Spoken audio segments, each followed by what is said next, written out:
Hi everyone, कैसे हो आप सभी लोग। आई होप आप लोग अच्छे होंगे। मैं हूं राहुल जेसवाल एंड स्वागत करता हूं आप सभी का एक बार फिर हमारे यूट्यूब चैनल JR ट्यूटोरियल्स में।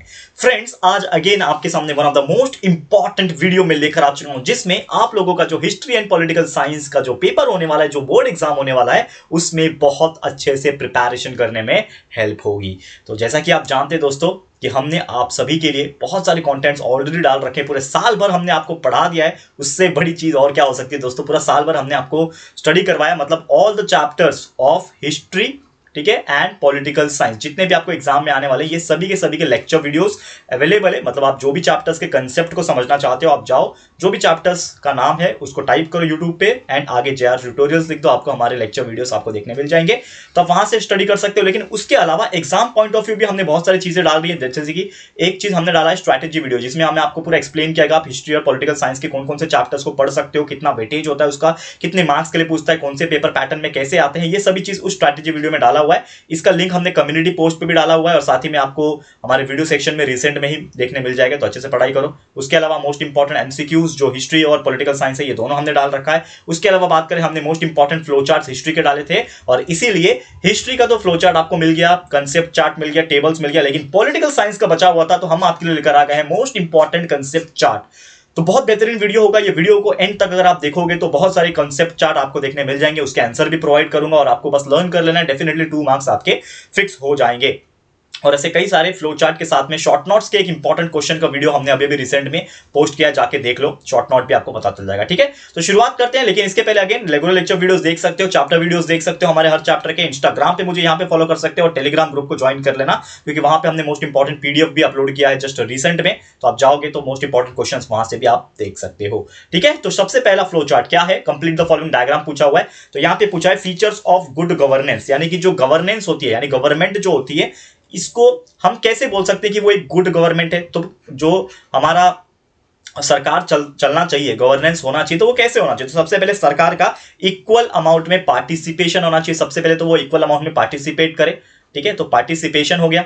ठीक है, पार्टिसिपेशन के अलावा इस गवर्नमेंट का ट्रांसपेरेंसी होना चाहिए, क्योंकि देखो हम गवर्नमेंट से सवाल पूछते हैं कि आपके पास इतने पैसे आए, क्या किया आपने उस पैसे का। जैसे हम अभी एक सरकार से जानना चाहते हैं कि आपने डीमोनेटाइजेशन किया, तो डीमोनेटाइजेशन का जो पैसा है वो कहाँ गया, हम लोग एक सवाल पूछते हैं। आम नागरिक के तौर पे हम पूछ सकते हैं। तो ऐसे कई सारे सवाल है। ठीक है ना, इवन जब हमारी गवर्नमेंट जो अभी करंट में है, उसके पहले जो गवर्नमेंट थी, ठीक है ना, जिन्होंने 70 साल देश के ऊपर राज किया दोस्तों, उन्होंने भी कई सारी चीजें की है। तो हम उनसे पूछते हैं कि आपने ये क्यों किया, कैसे किया। ठीक है ना, तो ये सब चीज के लिए हमारे को ट्रांसपेरेंसी बहुत ज्यादा इंपॉर्टेंट है। ट्रांसपेरेंसी गवर्नमेंट्स अगर दिखाती है, कोई भी गवर्नमेंट अगर पब्लिकली बताती है कि हम इस पैसे का इतना उपयोग कर रहे हैं, ऐसा कर रहे हैं, वैसा कर रहे हैं, तो पब्लिक का भरोसा उस गवर्नमेंट पे अपने आप हो जाता है। तो अच्छे गवर्नमेंट के लिए ट्रांसपेरेंसी होना अच्छी बात है, पार्टिसिपेशन होना अच्छी बात है, और उसके अलावा जो सबसे इंपॉर्टेंट चीज आता है, जो कि होता है रिस्पॉन्सिवनेस, यानी एक रिस्पॉन्सिबिलिटी लेना। ठीक है, रिस्पॉन्सिवनेस होना गवर्नमेंट का, ये भी बहुत अच्छा बताता है गवर्नेंस।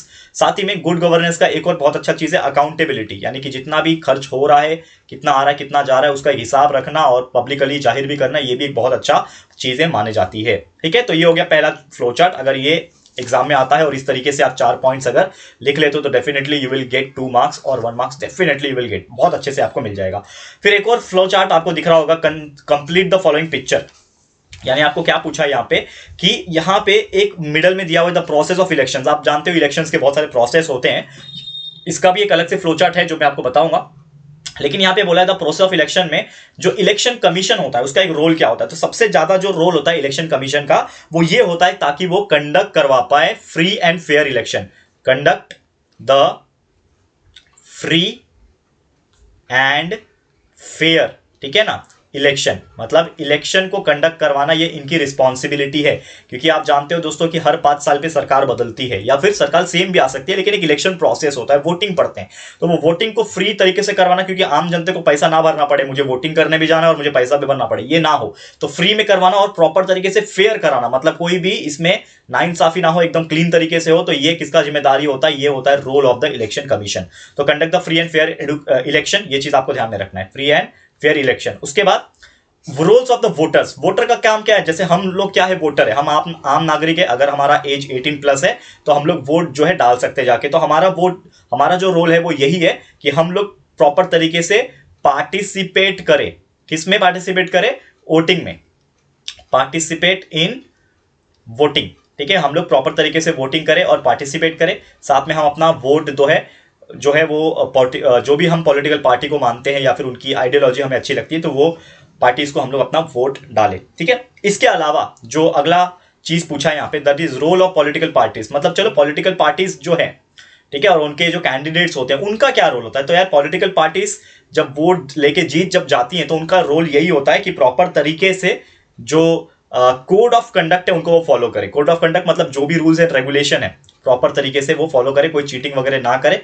ठीक है, जो भी उनकी रिस्पॉन्सिबिलिटी है उसको निभाए। तो कोड ऑफ कंडक्ट को फॉलो करना ये किसकी रिस्पॉन्सिबिलिटी है, पॉलिटिकल पार्टीज की रिस्पॉन्सिबिलिटी। याद रहेगा ये चीज, क्लियर है। तो ये दो फ्लो चार्ट बहुत ज्यादा इंपॉर्टेंट है। ये चैप्टर नंबर 1 चैप्टर नंबर 2 से भी पूछे जा सकते हैं जो आपके सिविक्स में है यानी पॉलिटिकल साइंस में है। तो बहुत अच्छी तरीके से इसको याद कर लेना, प्रैक्टिस कर लेना। ठीक है, इसको मैं कोशिश करूंगा टेलीग्राम ग्रुप में डाल देने की, तो आप अच्छे से पढ़ाई कर लेना। ठीक है, यहां से भी आप देख सकते हो और अपना नोट्स खुद का बना सकते हो। ठीक है, चलो नेक्स्ट पे जाते हैं। क्या बोला है, complete the following flow chart. यहां पे एक फ्लो चार्ट आपको दिया हुआ है जिसमें आपको प्रोसेस ऑफ इलेक्शन यानी अगेन चैप्टर नंबर 2 से क्वेश्चन पूछा गया है। ये चैप्टर्स में से बहुत अच्छी तरीके से क्वेश्चंस इलेक्शन बेस पे पूछे जाते हैं, चाहे वो शॉर्ट नोट्स में हो, चाहे वो फ्लो चार्ट्स में हो, चाहे वो ब्रीफ आंसर में हो। तो इलेक्शन का प्रोसेस क्या होता है, तो सबसे पहले यहाँ पे एक बॉक्स दिया हुआ है, उसके बाद बोला है फाइनलाइजिंग वोटर लिस्ट, यानी कि वोटर लिस्ट को फाइनलाइज करने से पहले यहाँ पे कॉन्स्टिट्यूएंसी को एस्टैब्लिश करना एक बहुत बड़ा जरूरत होता है। दैट इज, ठीक है, एस्टैब्लिशिंग, क्या बोलता है, establishing the constituency, establishing the constituency. अब कॉन्स्टिट्यूएंसी का मतलब क्या होता है, जैसे कि आपने देखा होगा, आपने सुना होगा, अरे ये वाला जो विधायक है इस रीजन से जीत गया, ये आदमी मतलब जो भी पॉलिटिकल कैंडिडेट है, पॉलिटिकल पार्टी का जो भी कैंडिडेट है वो इस जगह से अपना इलेक्शन जीत गया, इतने वोटों से जीता। तो उस जगह इस जगह मतलब आपने देख सुना होगा, हाँ, बाबा साहेब जो थे, ठीक है ना, जो भी एक्स वाई जेड, ठीक है ना, एक्स वाई जेड जो पर्सन थे वो नासिक से जीते, वो पालघर से जीते, ठीक है ना, वो मुंबई से जीते या फिर वो कोल्हापुर से जीते। तो वो जो पर्टिकुलर जगह होता है ना उसको हम लोग क्या बोलते हैं, कॉन्स्टिट्यूएंसी बोलती है। ऐसे हमारे राज्य में यानी स्टेट में बहुत सारे कॉन्स्टिट्यूएंसी होती है, चाहे महाराष्ट्र की बात करो चाहे कोई भी स्टेट की बात कर लो, हर जगह अपना अपना एक क्षेत्र होता है यानी कॉन्स्टिट्यूएंसीज होती है। अब वो एक बार एस्टैब्लिश हो जाता है कि कौन कौन से कॉन्स्टिट्यूएंसीज में कौन से कैंडिडेट खड़े रहेंगे, तो उसके बाद बनता है फाइनलाइजिंग द वोटर्स लिस्ट, यानी कौन कौन वोट कर सकता है, 18+ जो लोग हैं उनको वोट करने के लिए फाइनलाइज किया जाता है। That is finalising the voter list. Finalising करने के बाद कैंडिडेट्स जो है उसका नॉमिनेशन भरा जाता है, दैट इज नॉमिनेशन, ठीक है, नॉमिनेशन ऑफ कैंडिडेट्स। ठीक है, जो भी कैंडिडेट्स होते हैं उनका नामकरण जो है वो किया जाता है कि कौन से कैंडिडेट को हम लोग खड़ा करेंगे वोटिंग के लिए। ठीक है, that is nomination of the candidate. उसके बाद क्या होता है, इलेक्शन कैंपेन होता है, मतलब इलेक्शन एक तरीके से होता है, और उसके बाद इलेक्शन में क्या हो जाता है, एक्चुअल वोटिंग करवाई जाती है, यानी प्रॉपर तरीके से जो हमारे इलेक्शन प्रोसेस का जो डिपार्टमेंट है, ठीक है ना, इलेक्शन कमिश्नर्स होते हैं और इलेक्शन कमीशन ऑफ इंडिया जो होता है वो एक्चुअल क्या करवाता है, वोटिंग करवाता है, जिसमें 18 साल के ऊपर के नागरिक, आम नागरिक वोट करने जाते हैं। और उसके बाद अगर एक्चुअल वोटिंग के बाद देखोगे तो वोटिंग होने के बाद क्या हो जाता है, वोट को काउंट किया जाता है, यानी काउंटिंग ऑफ वोट्स होता है, एंड लास्ट में जो है वो रिजल्ट अनाउंस किया जाता है, दैट इज रिजल्ट, ठीक है, रिजल्ट ऑफ इलेक्शन, यानी कि उस इलेक्शन में कौन जीता ये फैसला किया जाता है उस वोटिंग के काउंट करने के बाद। यानी कि समझ लो अभी रिसेंट में यूपी इलेक्शन था, आपने देखा होगा, जिसमें हमारे माननीय मुख्यमंत्री जो योगी आदित्यनाथ है वो वापस से जीत गए, ठीक है ना।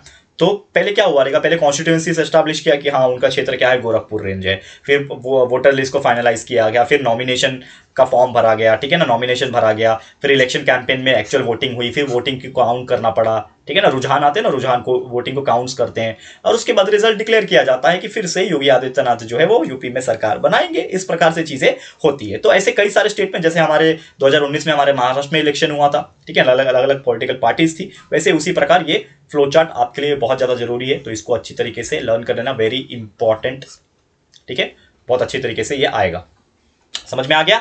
ओके, चलो आगे बढ़ते हैं, अगले पे जाते हैं, जो कि हमारा कंप्लीट द एक्टिविटी है। क्या बोल रहा है कंप्लीट द एक्टिविटी में, complete the timeline political parties and their establishment. यार ये तो मतलब मेरे हिसाब से ना ये VIMP मार्क कर लो यार, VIMP मतलब वेरी मच इंपॉर्टेंट, मतलब ये जितने भी करा रहा हूं सभी इंपॉर्टेंट है, लेकिन इसमें से ये VIMP मार्क कर लो, क्योंकि यार ऐसा क्वेश्चन बहुत बार पूछा है और पूछेगा भी।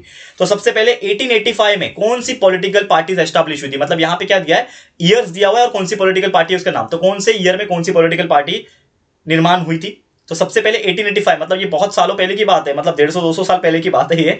तो मैं आपको बता दूं 1885 में सबसे पुरानी पार्टी हमारे देश की जो कि है इंडियन नेशनल कांग्रेस, ठीक है, आईएनसी बोलते हैं, शॉर्टकट में बता रहा हूं लेकिन आप लोग पूरा लिखना, इंडियन नेशनल कांग्रेस, आईएनसी का फुल फॉर्म होता है, कांग्रेस पार्टी पता है ना आपको, तो ये इसका फुल फॉर्म होता है इंडियन नेशनल कांग्रेस। तो आईएनसी का निर्माण 1885 में हुआ था। फिर आप देखो जो आजकल सत्ता में है पूरे नेशन में, बीजेपी जिसको शॉर्टकट बोला जाता है, भारतीय जनता पार्टी, तो इसका जो निर्माण हुआ था वो हुआ था दोस्तों 1980 में, 1980 में बीजेपी का निर्माण हुआ था। मतलब कांग्रेस के लगभग आप देखोगे तो 95 साल के बाद, मतलब लगभग 100 ईयर पकड़ लो, मतलब कांग्रेस के निर्माण होने के 100 साल के बाद जाके बीजेपी पार्टी बनी।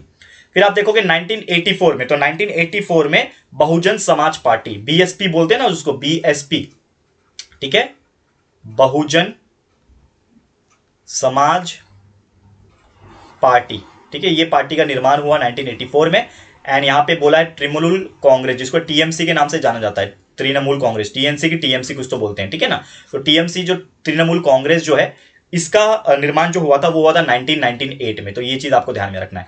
तो ऐसे ही क्वेश्चंस कई सारे आ सकते हैं, मतलब सिमिलर भी सेम टू सेम आ सकता है, लेकिन आप लोगों को मैं एक छोटा सा हिंट देना चाहूंगा और एक टिप देना चाहूंगा। हिंट ये है कि हर पॉलिटिकल पार्टी जो आपके सिलेबस में है या फिर नहीं भी है ना, उसका ईयर और उसका नाम पॉलिटिकल पार्टी का वो ध्यान में रख लेना। ये क्वेश्चंस डेफिनेटली पूछते हैं आपको एग्जाम में, चाहे वन सेंटेंस के रूप में पूछे या फिर अलग अलग तरीके से पूछे।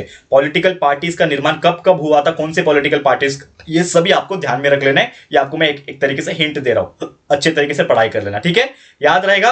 आगे बढ़ते हैं, चलो अगले पे जाते हैं, जो कि नेक्स्ट हमारा फ्लो चार्ट है, जो कि है complete the following flow chart. बहुत बेहतरीन, क्या बोल रहा है, major regional parties in Maharashtra. ये देखो यार, ये तो बोलने की जरूरत नहीं, हर बच्चा को पता होगा कि हमारे महाराष्ट्र में कौन कौन सी मेजर बड़ी बड़ी रीजनल पार्टीज है। सो सबसे पहले हम लोग नाम ले लेंगे शिवसेना, ठीक है, काफी बड़ी पार्टी है और आजकल रूलिंग पार्टी है महाराष्ट्र में, जो हमारी सरकार चल रही है, ठीक है, महाविकास आघाड़ी, जिसमें शिवसेना, ठीक है। उसके अलावा बात करें महाराष्ट्र नवनिर्माण सेना, ये भी बहुत बड़ी पार्टी है महाराष्ट्र में हमारे। लेकिन शिवसेना के साथ जो हमारे गवर्नमेंट में भी शामिल है, जिसको हम लोग बोलते हैं नेशनल कांग्रेस पार्टी, ठीक है। तो शिवसेना नेशनल कांग्रेस पार्टी और कांग्रेस भी है, लेकिन कांग्रेस और नेशनल कांग्रेस पार्टी ये एक नेशनल पार्टी है, ठीक है। तो इसको हम लोग महाराष्ट्र में रीजनल पार्टीज में कंसिडर नहीं करेंगे। लेकिन इसके अलावा there are so many other parties, में उसका नाम भी लिख दूंगा, मतलब शिवसेना एमएनएस तो है ही, लेकिन इसके अलावा अगर मैं बात करूं, ये आप ऑप्शन में रख सकते हो, बाद में लिख सकते हो, लेकिन उसके अलावा अगर मैं बात करूं, एक और बहुत बेहतरीन पार्टी है जिसका नाम है पीजेंट एंड वर्कर पार्टी, ठीक है ना। इसका नाम थोड़ा कम आपने सुना होगा, लेकिन ये भी बहुत इंपॉर्टेंट है, peasant and worker party, peasant and worker party, ये बहुत ही बेहतरीन पार्टी है। और उसके अलावा जो है रिपब्लिकन पार्टी ऑफ इंडिया, रिपाई जिसको बोलते हैं, RPI, Republican Party of India, ठीक है, ये आपने नाम सुना होगा क्योंकि ये भी एक बार सरकार में शामिल थी, ठीक है ना, जो गठबंधन की सरकार होती है उसमें आरपीआई जो है एक बार शामिल थी, ठीक है। तो यह नाम याद रहेगा, ऐसे 3-4 और पार्टीज है, इसके नाम याद रख लो, महाराष्ट्र में कौन कौन सी पार्टीज है वो नाम याद रख लो, डेफिनेटली इसके ऊपर फ्लो चार्ट या फिर कंसेप्ट चार्ट जरूर से पूछता है। अगले पे जाते हैं, नेक्स्ट यहां पे पूछा है कंप्लीट द फॉलोइंग चार्ट, यानी ये चार्ट आपको दिया, इसको कंप्लीट करना। देखो क्या बोला है, major national parties in India, कौन कौन से नेशनल पार्टी है मेजर यार, सबसे पहले तो लिख दो यार बीजेपी, क्योंकि यही रूलिंग है, भारतीय जनता पार्टी, पूरा पूरा नाम लिखना है जरूर, ठीक है ना, शॉर्टकट मत लिखना, पहले नाम पूरा लिखना, बाद में ब्रैकेट बना के बीजेपी लिख सकते हो, लेकिन यहां पे मैं आपको शॉर्टकट बता रहा हूं, आप लोग पूरा पूरा लिखोगे, ठीक है। तो भारतीय जनता पार्टी बीजेपी, उसके बाद इंडियन नेशनल कांग्रेस, जो हमारा कांग्रेस पार्टी है, इंडियन नेशनल कांग्रेस, वो हो गया। उसके अलावा आजकल बहुत ज्यादा फॉर्म में एक और पार्टी है, आम आदमी पार्टी, ठीक है, आप बोलते हैं आम आदमी पार्टी। फिर एक टीएमसी है, ठीक है, तृणमूल कांग्रेस पार्टी, ठीक है, तृणमूल कांग्रेस पार्टी, टीएमसी इसको बोला जाता है। इसके अलावा बीएसपी है, बहुजन समाज पार्टी, ये सब नेशनल पार्टी है। फिर एक एनसीपी भी है, नेशनल कांग्रेस पार्टी, ऐसे कई सारे पार्टीज है नेशनल लेवल पे, आप लोग 4-5 अच्छे से याद कर लेना, इसके ऊपर क्वेश्चन जरूर से पूछता है, तो डेफिनेटली आप इसका आंसर अच्छे से लिख पाओगे, ठीक है। चलो आगे बढ़ते हैं, जो कि हमारा अगला टॉपिक होगा, अगला फ्लो चार्ट होगा, जो कि है आज के लिए आखिरी भी और सबसे लास्ट, जिसका नाम है कंप्लीट द फॉलोइंग डायग्राम। यहाँ पे बोला है major movements in India, movements का मतलब होता है आंदोलन। हमारा लास्ट जो चैप्टर था, मतलब 4th चैप्टर, जो आपके सिलेबस के हिसाब से लास्ट चैप्टर है आपका, तो इसमें बोला था, हमने पढ़ा था कि बहुत सारे आंदोलन हुए हमारे इंडिया में। तो कौन कौन से बहुत ज्यादा बड़े मेजर आंदोलन हुए हमारे इंडिया में, उसका नाम लिखना है। तो सबसे पहले आंदोलन तो यार हमेशा जिक्र होती है, वो है फार्मर्स मूवमेंट, ठीक है, फार्मर्स का आंदोलन यानी फार्मर्स मूवमेंट, किसान आंदोलन जिसको बोलते हैं, ये हर बार होता है। और अभी रिसेंट में 1 साल पहले किसान आंदोलन बहुत जोरों पे था, ठीक है ना, काला कानून वापस लो, इस प्रकार से नारे हो रहे थे एंड बहुत बार इस पे धरना भी हुआ है। तो फार्मर्स मूवमेंट हो गया। इसके अलावा विमेन्स मूवमेंट, ठीक है, औरतों के खिलाफ जो अन्याय हो रहे थे उसके लिए कई सारी महिलाएं सामने आई थी। तो फीमेल्स जो थी, विमेन्स जो थी, उनका भी आंदोलन हुआ था बहुत पहले, ठीक है। तो विमेन्स मूवमेंट। उसके अलावा अगर मैं बात करूं इन्वायरमेंट, यानी हमारा जो इन्वायरमेंट है उसको बचाना है, ठीक है। तो इन्वायरमेंट इन्वायरमेंट मूवमेंट, तो ऐसे भी कई सारे आंदोलन हुए हैं इन्वायरमेंट को बचाने के लिए। और भी ऐसे कई सारे मूवमेंट है, जैसे कि कंज्यूमर मूवमेंट, ठीक है ना। कंज्यूमर मूवमेंट ये होता है कि अगर आम नागरिक जो है उसका जो हक है उनको मिले प्रॉपर तरीके से, जो बोलते हैं ना गुड्स वगैरह जो होता है, जो सामान होते हैं हमें प्रॉपर तरीके से मिले as a consumer, as a customer, तो कंज्यूमर मूवमेंट। तो ऐसे कई सारे आंदोलन हुए हैं इसके अलावा भी। तो आप लोग 4-5 आंदोलन के जो नाम है जो इस चैप्टर में थे, जो मैंने पढ़ाए हुए हैं हमारे रेगुलर लेक्चर वीडियो में, आप जाके देख सकते हो। तो इसको अच्छे से लर्न कर लेना, इसी में से क्वेश्चंस जो है आपके एग्जाम्स में पूछे जा सकते हैं। क्लियर है दोस्तों? तो उम्मीद करता हूं कि यार ये चीज भी आपको बहुत ही बेहतरीन तरीके से समझ में आ गया होगा। तो यही सब था दोस्तों हमारा जो आज का लेक्चर वीडियो, जिसमें हमने पूरा का पूरा आपको पॉलिटिकल साइंस में जो भी मुझे लगता है इंपॉर्टेंट फ्लो चार्ट्स, डायग्राम्स या फिर आपको कंसेप्ट टेबल, कंसेप्ट चार्ट जो पूछेगा वो इन्हीं में से पूछेगा मेरे हिसाब से, जो मेरा नॉलेज है उसके हिसाब से। तो इस सभी को अच्छे से प्रैक्टिस कर लेना। इसको मैं टेलीग्राम पे भी डालने की कोशिश कर दूंगा, वहां से भी जाके देख लेना। टेलीग्राम का जो चैनल का लिंक है वो डिस्क्रिप्शन बॉक्स में। हमारे टेलीग्राम चैनल को ज्वाइन नहीं किया है तो फटाफट से जाके टेलीग्राम चैनल को भी ज्वाइन कर लेना, आपको बहुत हेल्पफुल होगा, क्योंकि वहां पे हमने सब इंपॉर्टेंट पीडीएफ्स डाल रखे हैं, जो भी इंपॉर्टेंट होता है सब डालते हैं। तो जाके ज्वाइन कर लेना फटाफट से, और अपने दोस्तों को भी ज्वाइन करवा देना, बहुत जरूरी है। और आगे जाके तो और भी कई सारी इंपॉर्टेंट चीजें आएगी। अभी तो आप 10वीं में हो, 11वीं 12वीं, हर चीज के लिए वीडियोस आएंगे, टेंशन बिल्कुल मत लेना, और इंपॉर्टेंट चीजें आपको मिलती रहेगी, ठीक है। तो चलो, all the very best for this video, and अच्छे से पढ़ते रहो, अच्छे से मार्क्स लेके रहो, बस इतना ही बोलना चाहूंगा। हमारे रेगुलर लेक्चर वीडियोस भी हमने बनाए हैं, उसको भी देख के पढ़ते रहो, ठीक है। तो इसी के साथ आज का वीडियो समाप्त होता है।